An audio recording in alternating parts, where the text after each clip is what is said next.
I've always been a painter. I've always painted. I haven't really, I don't know, I've just kind of always done it. I don't know when it began or it's never going to end, so it's just been my whole life since I can remember.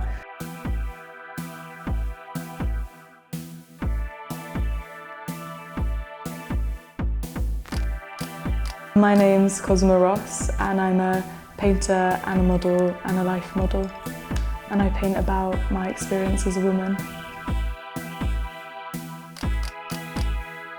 When I was younger, I always painted sort of naked women and religious compositions. From a very early age, I've been surrounded by lots of different religious artwork. My parents both teach art history, so I've been brought up in a bunch of churches. My uncle's a vicar, my aunt's a vicar, my dad's confirmed. I went to Sunday school, all of that kind of stuff.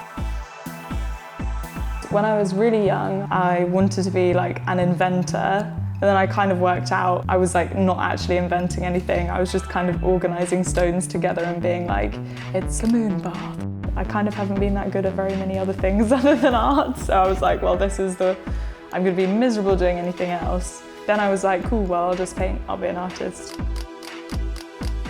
That stuck, and it's still stuck. So I think I was probably 8 years old when I decided that.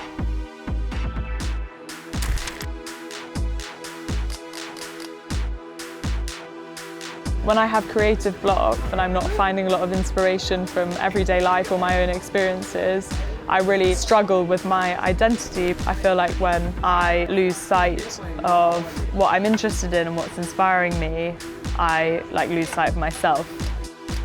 Some of the quite useful advice that I've been given is learn how to separate myself from my practice. So it's a balance, you have to find the in-between. I'm still working on that. Thinking of going off track, my life's gone off track and I haven't really had a choice about what I make my work about because it's been so consuming. I had a tumour on my ovary. That was really hard. I had my ovary removed. I went through a lot of pain and I spent a lot of time not being listened to by doctors.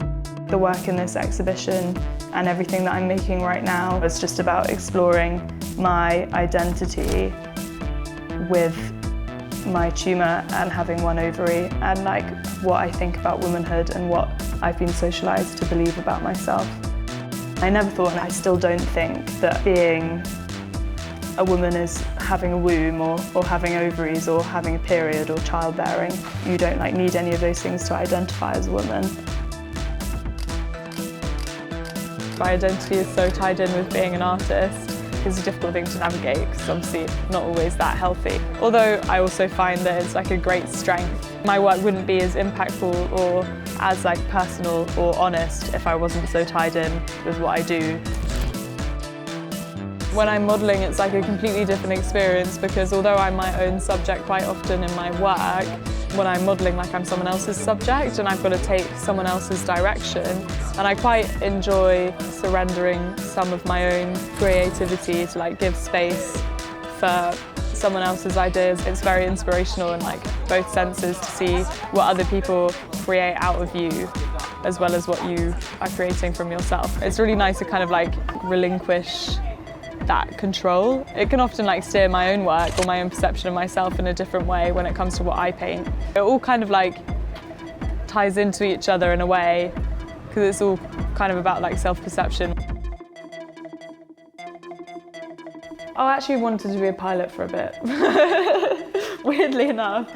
I was in the RAF cadets at school, but the only real reason that I've kind of thought about doing other jobs other than painting has been for money. I don't necessarily view my creativity and my painting as cash project, if that makes sense. I'm always going to do it. It doesn't matter if I make money from it. It's just something that I know I can't not do.